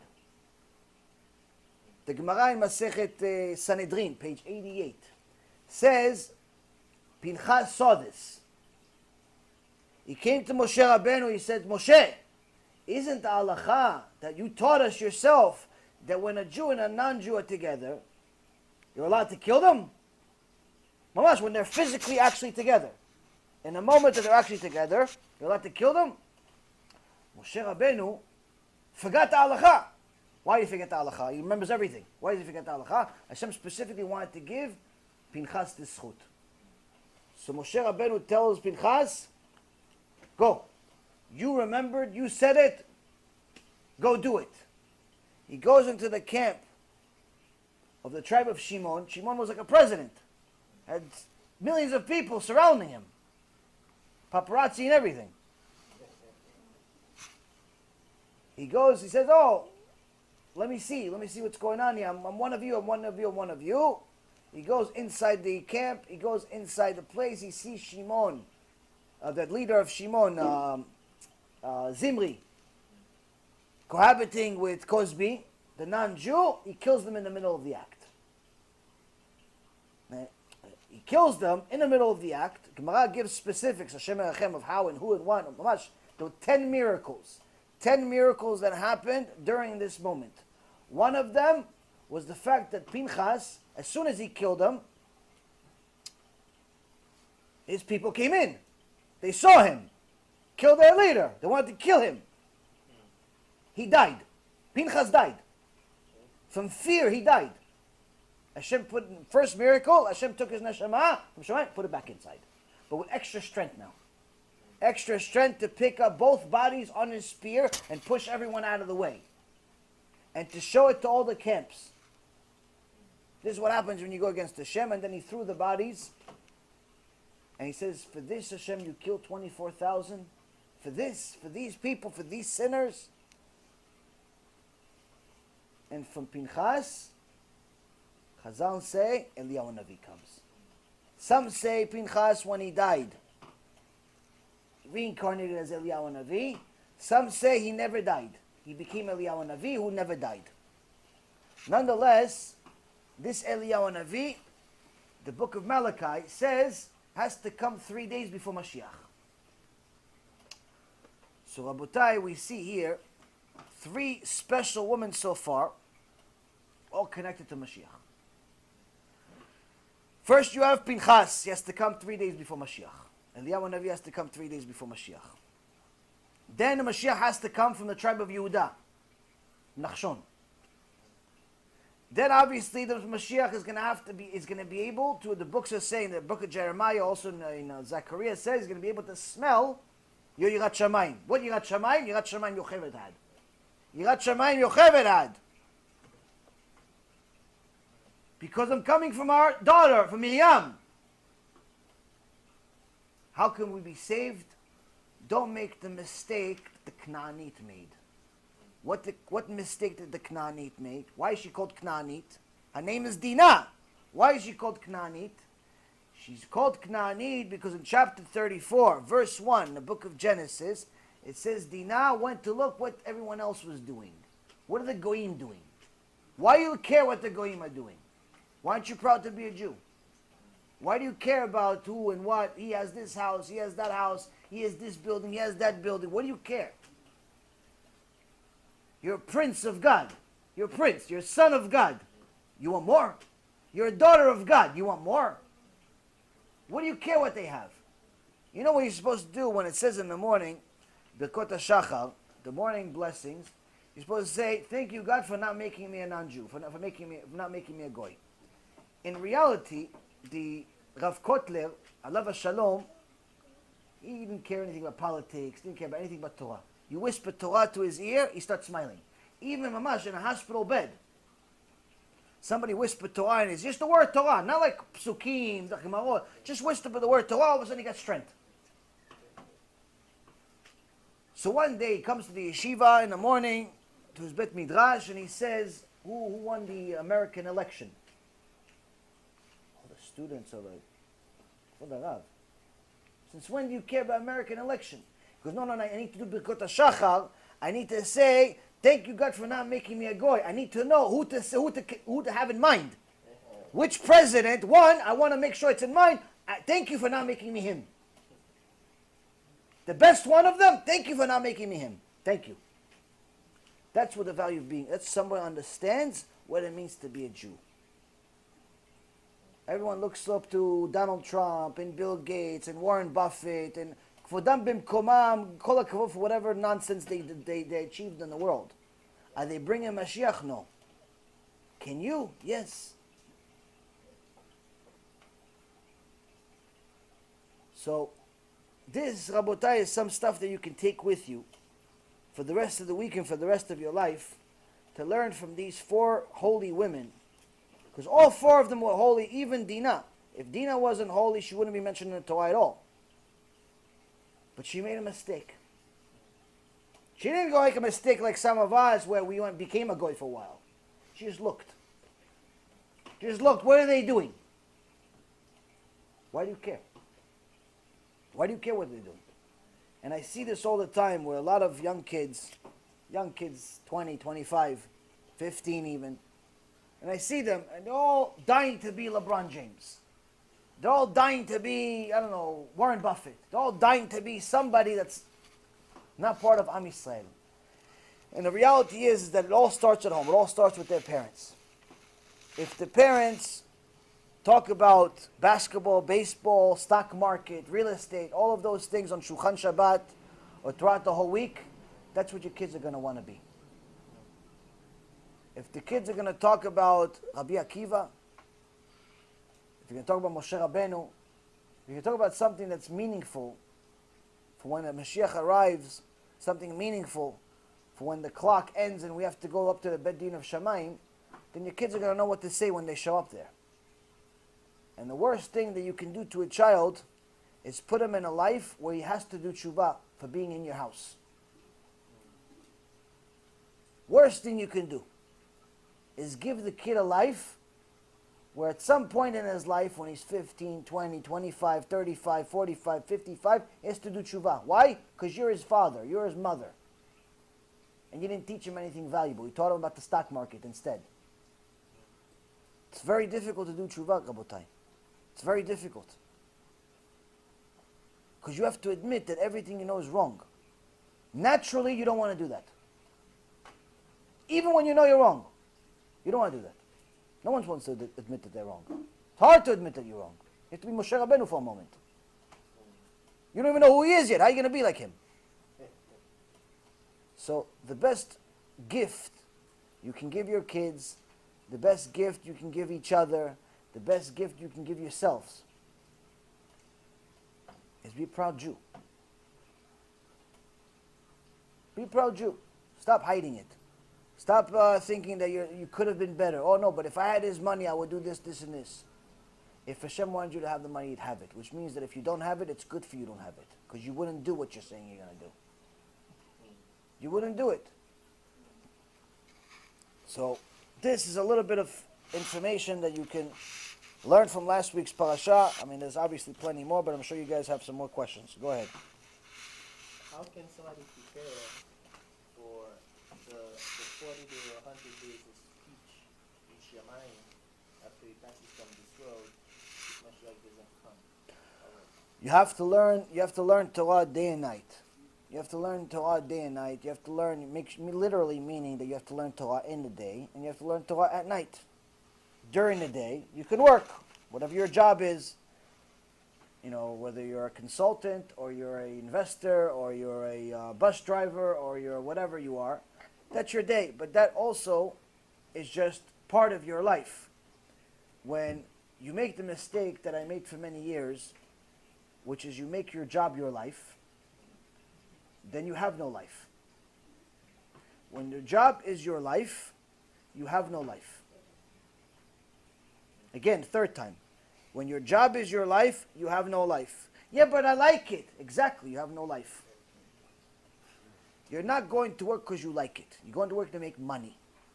Because you need to eat. And the proof in the pudding is if you didn't make money and something else gave you money, you do that. So you don't like your job as much as you think you like it.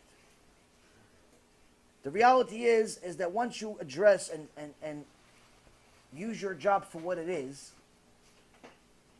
number one, you'll be better at it. You're not going to go there and waste time. If I know that my job is to do this, this, and this, go sell stocks, go sell cars, go sell houses, go whatever it is that you're doing, you're selling something. Everybody's a salesman. Lawyer's a salesman, doctor's a salesman, a nurse is a salesman. Everybody's a salesman. You're always selling something. You're selling yourself, selling your service, selling your time, selling your intellect. Everyone's selling something. Don't fool yourself. Everyone's a salesman. What are you selling? If you know this is just a job and it's not your life, then you're going to make sure that when you're there, you're doing your job and then you're leaving. As soon as you're out of there, the job stays at the job. You're a wife to your husband. You're a husband to your wife. You're a son of God. You're a daughter of God. Your life begins. The job is just part of it. If your job is your life, you can't do that. Why? Because as soon as you leave, you're already thinking about tomorrow. You're trying to think, oh, you know what, maybe I should do extra work now so I catch up for tomorrow. You're going to be catching up throughout a 25-year career. You're never going to finish. There's never an end to the work. Never an end. Because if your job is the type of job that exists in the world today, that means there's always going to be more work tomorrow. If there's no work tomorrow, that means you're going to go out of business tomorrow. There has to be more work. So if your job is your life, you have no life. Why? Because you're not going to have the mental capacity to serve God.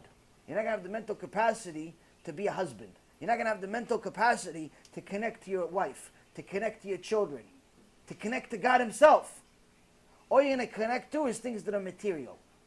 So you're going to pray to God. You're going to go to Beknesset, pray to God, but for what? Money. One time somebody came to Rav Nissim again, alav shalom.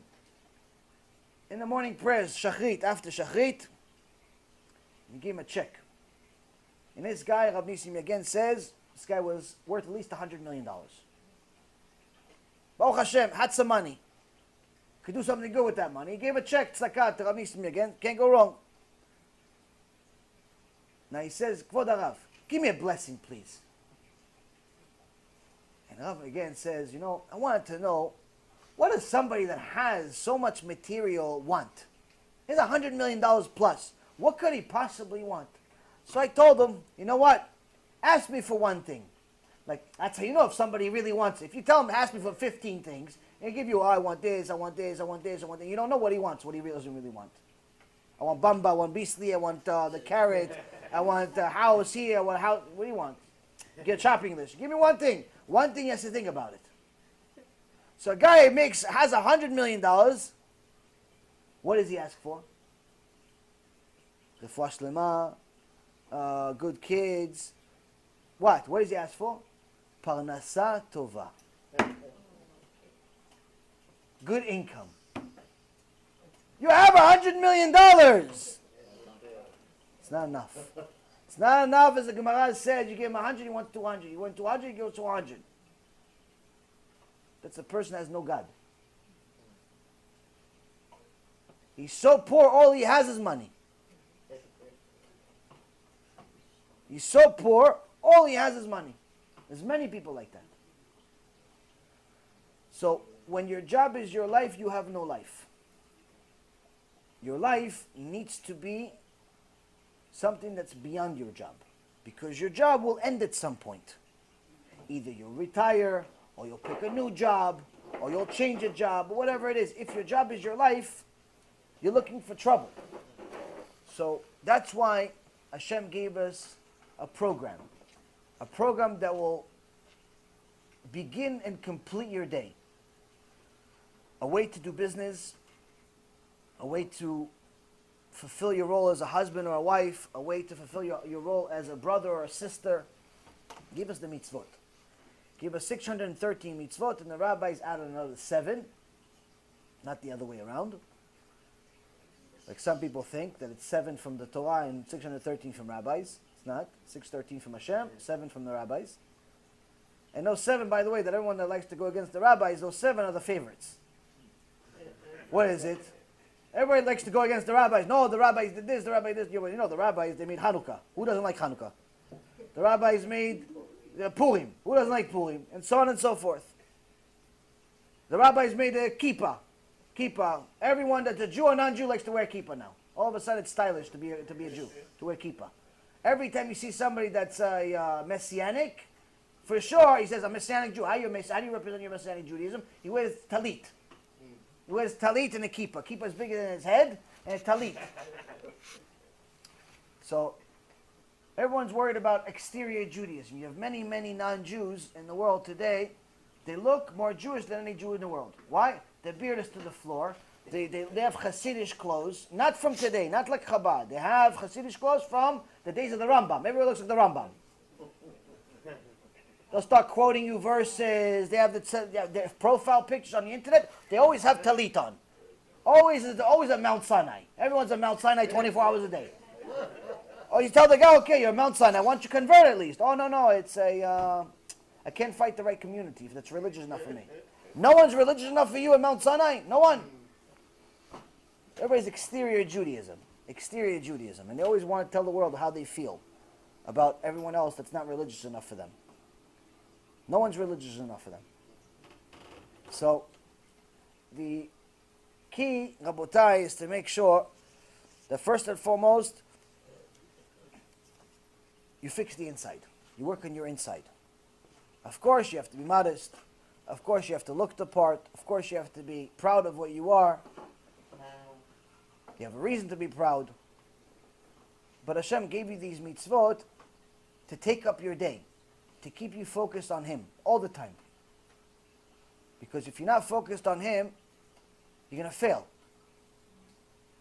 A few months ago, I gave you guys a chidush about when the Rabbi Lieb, that wrote the Pirkei Avot book for Art Scroll, the anthology where he put all the different commentaries in it, he had some of his own words in. And one of the things that he said is that according to his understanding of the Gemara in Masechet Sanhedrin, page 52b,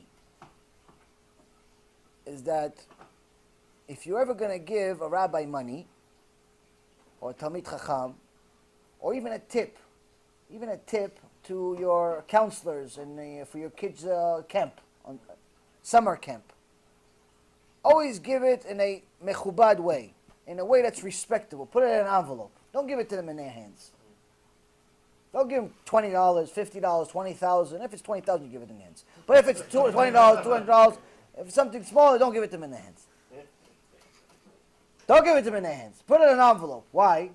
It's not mechubad. It's not respectable for the Torah that they have, for the responsibility that they have to just give them cash like they're a paper boy.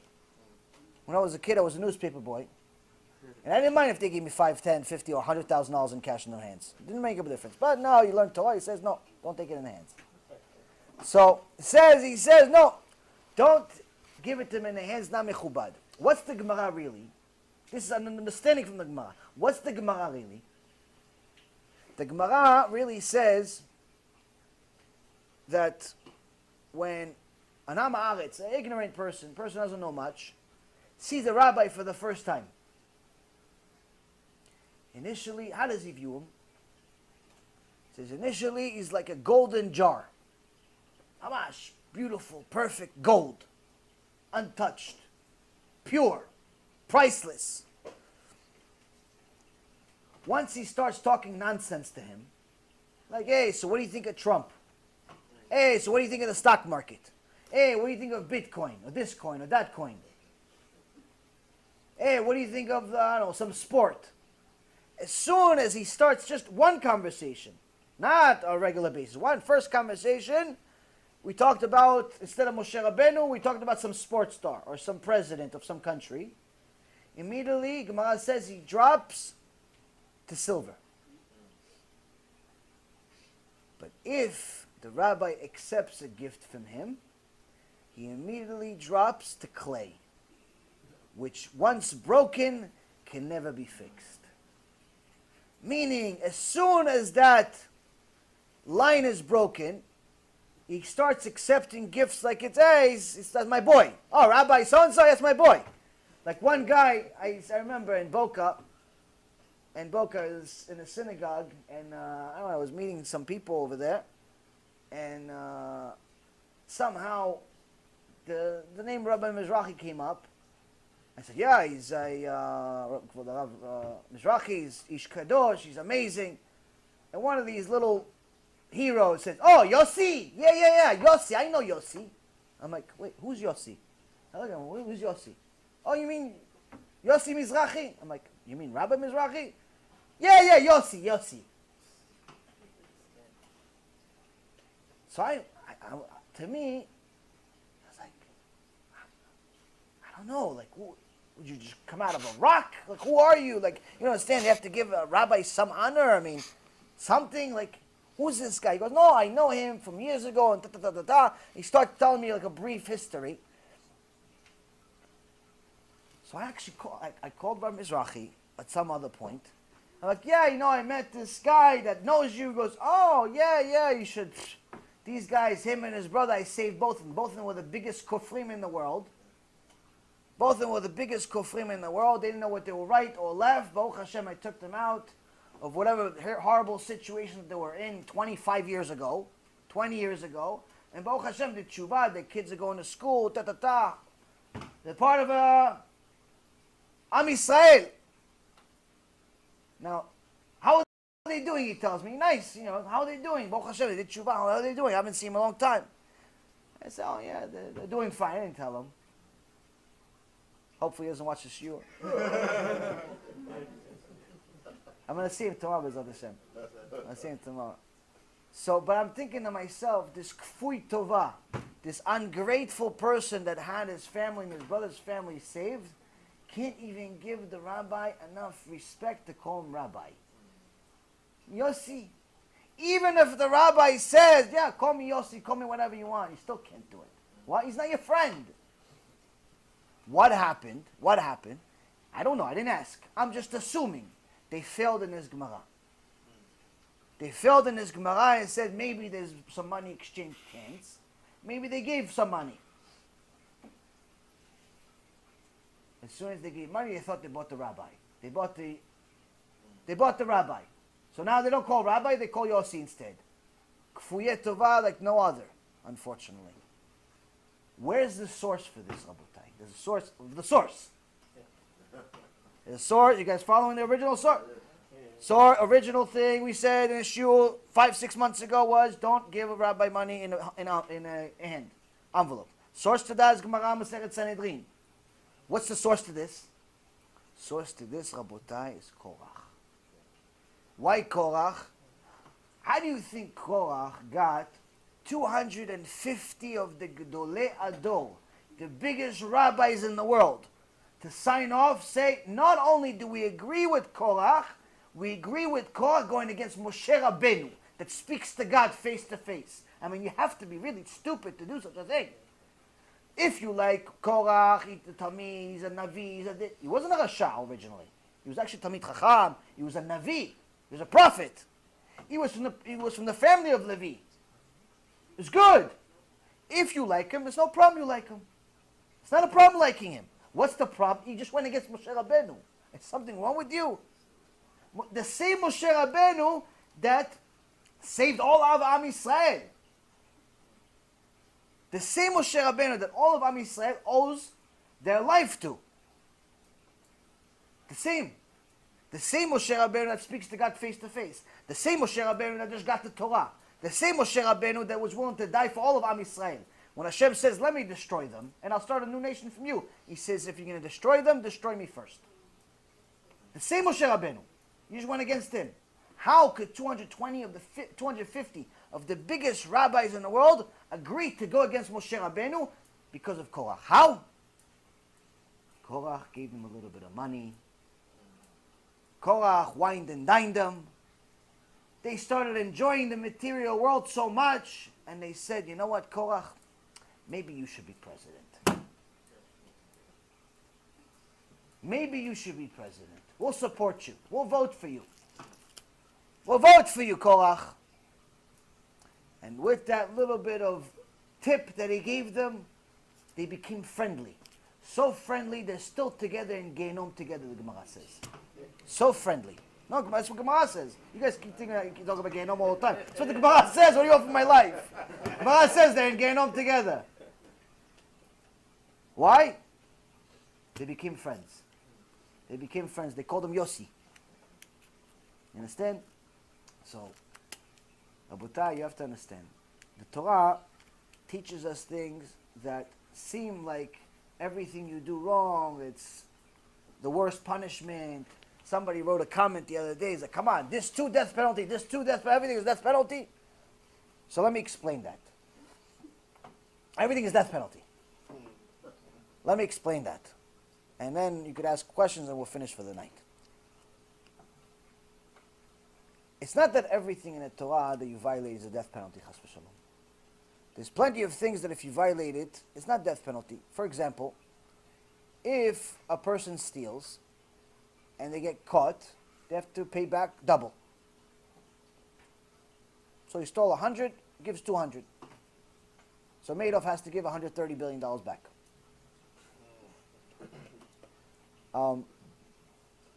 And many, many other things that people do. The punishment is not death penalty. But why is a death penalty mentioned at least once in every shiur that we make? Chas v'shalom, we're not morbid people. We don't like to think about death in such a way, such a disrespectful way. But we talk about it because based on the punishment, we understand the magnitude of the mitzvah. If I see there's one mitzvah that if you fulfill it, it's good. If you don't fulfill it, you get slapped in the face. You get a whip.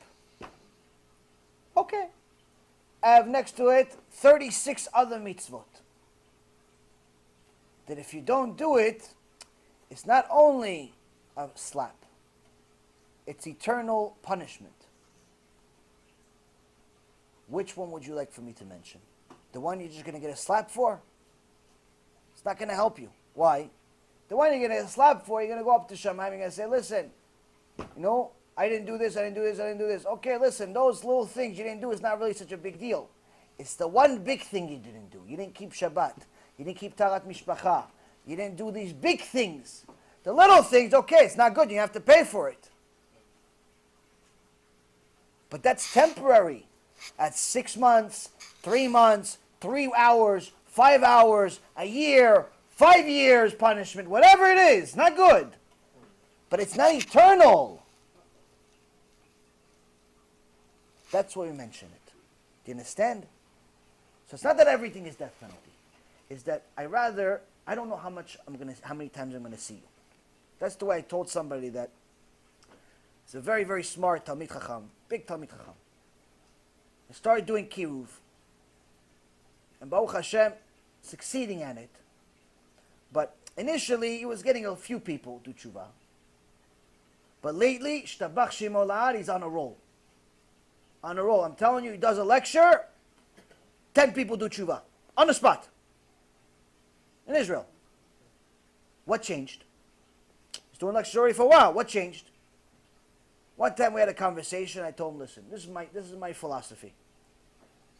I go to a lecture, and I look whoever is there. I don't know if I'm ever going to see them again. There's no guarantee I'm ever going to see them again. Maybe they like the lecture, and so much that they don't come back again. Maybe they like me so much they don't want to see me again. Maybe they move. Maybe their internet breaks down. Maybe whatever, Satan. I had one guy, Baruch Hashem, came to one lecture, did tshuva, never came to another lecture again. But he contacts me on the phone all the time. Tells me on the phone, I did tshuva, you changed my life. I'm going to come to the lecture. No, I'm busy. He did tshuva after one lecture, you don't come to any more lectures. Imagine he did tshuva after one lecture, what would happen after 10? You become Moshe Rabbeinu. One lecture, the guy changed his whole life. One lecture, I'm telling you, tzitzi, tefillin, everything. I said, one lecture, you did everything? He goes, everything I keep. I'm like, so why don't you come to more lectures? I'm busy. I watch you online. I do this, I do this. I'm like, one lecture you came, look what happened. If you come 10 lectures, Mashiach. So anyway, it says some people like so much they don't come to a lecture. So my understanding is, maybe I'm never going to see you again. So I talk, if I'm never going to see you again, at least you could take this with you. You could take this one mitzvah with you where you know, don't do this. One thing I learned from this guy, maybe is this. Guys, maybe you could tell a lot of things about me. But you know what? This one thing I know for sure, don't violate Shabbat. Don't mess with God on Shabbat. Don't mess with God on modesty. Don't mess with... I know one thing I learned from the lecture. I like it, didn't like it, bottom line, you learned it. That's one thing that you can take home.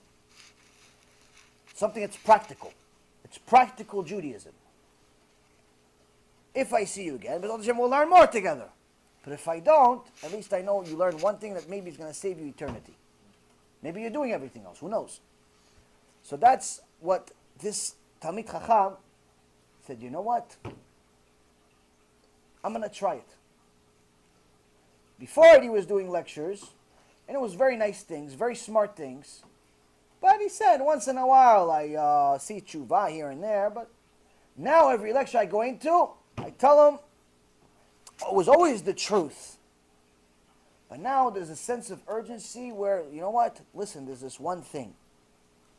Shabbat, modesty, whatever it is. There's one thing he always picks in different lectures, whatever Hashem wants him to say, he picks it. He says at the end of the lecture, there's at least a few people that said, you know what? This one thing changed everything for me. And that's the way you got to be. because you don't know who you're going to see, you don't know what you're going to see. You gotta look at things that way. And that makes you a lot more successful when you're doing Kiruv. Now this is when you're a speaker. When you're not a speaker, the way you can apply the same principle is don't overthink Kiruv.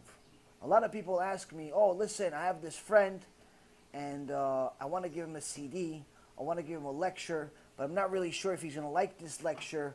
Do you have any ideas of what lecture I should give him, and when I should send it to him? Should I send it to him on a Tuesday? Should I send him on a Friday? Should I bring him to here? Should I really do this? And they overthink the whole thing.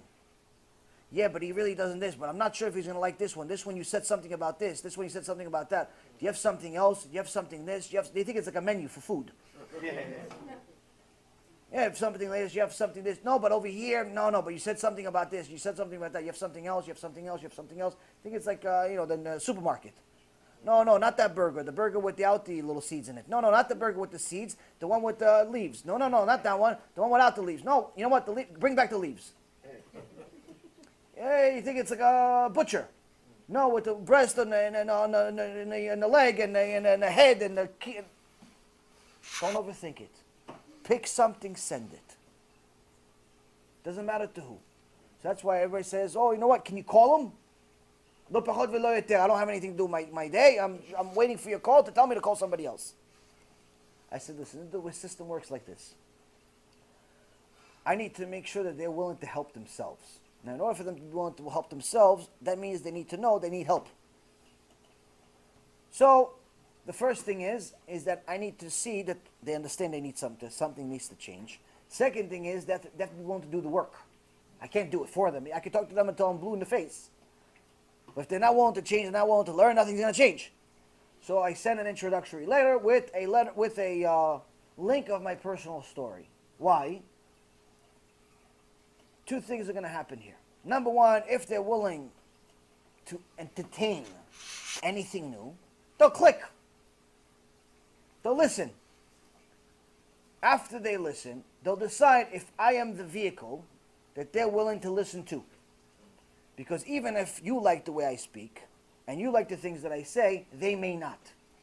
So there's no point of me calling them and speaking to them until I'm blue in the face if I'm not the vehicle. Then I won't accept the information from me. So the first thing is, I need them to watch the lecture. The second thing is, if they're not, then you're going to say, oh, but it's a long lecture, it's 2 hours. Exactly. If they're not willing to watch a 2-hour lecture, there's no point. They're not willing to do the work. To be a Jew, you have to be willing to do the work. You can't be a Jew for free. You can't be a Jew after 5-minute clips. For all those people that think that they're doing tshuva, just watching clips all day, that's not tshuva. That's nice. We make the clips so it gives you chizuk. Gives you a little strength to get through the day while you're outside.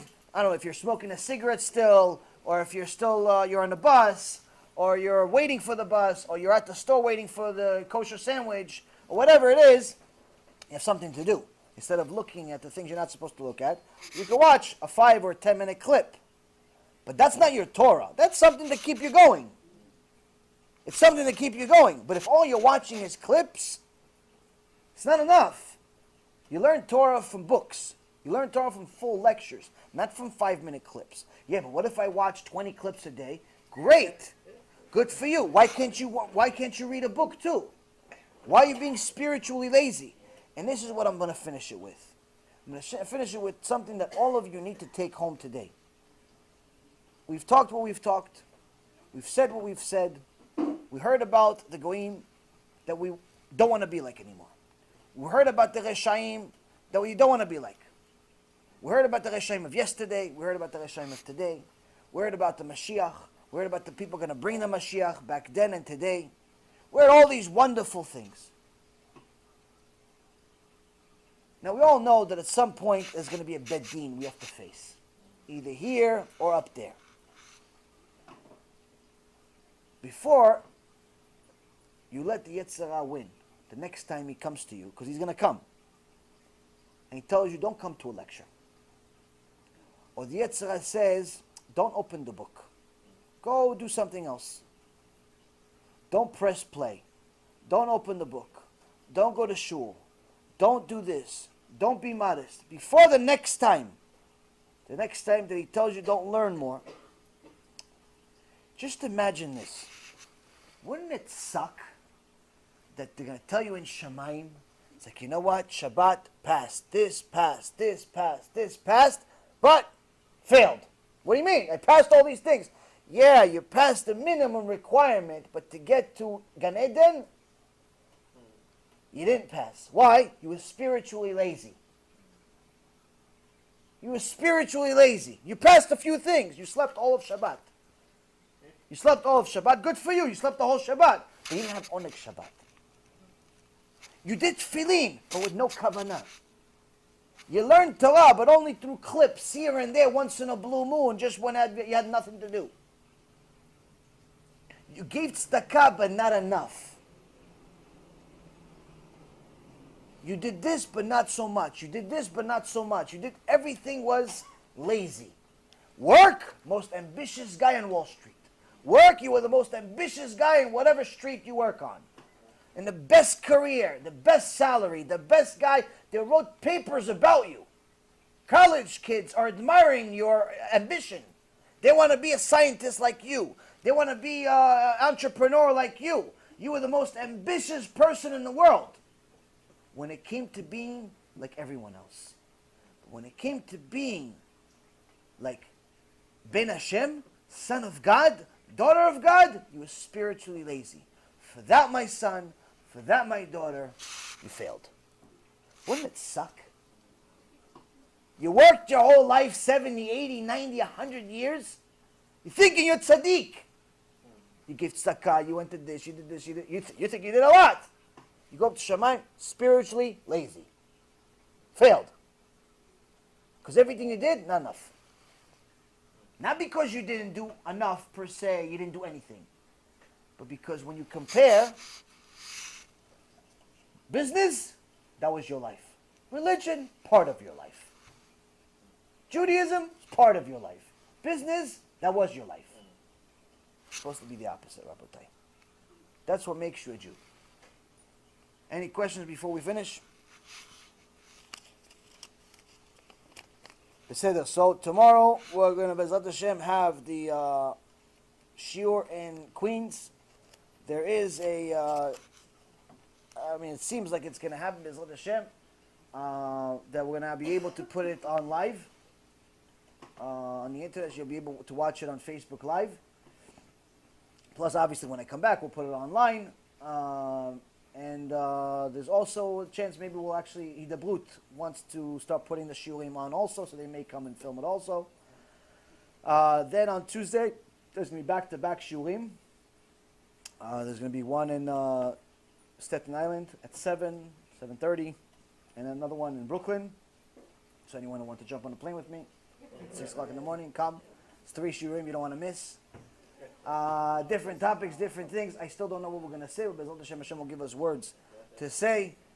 Pray for us, watch us, Bezat Hashem, learn, and all of us will do tshuva. Baruch Adonai leolam, amen ve'amen.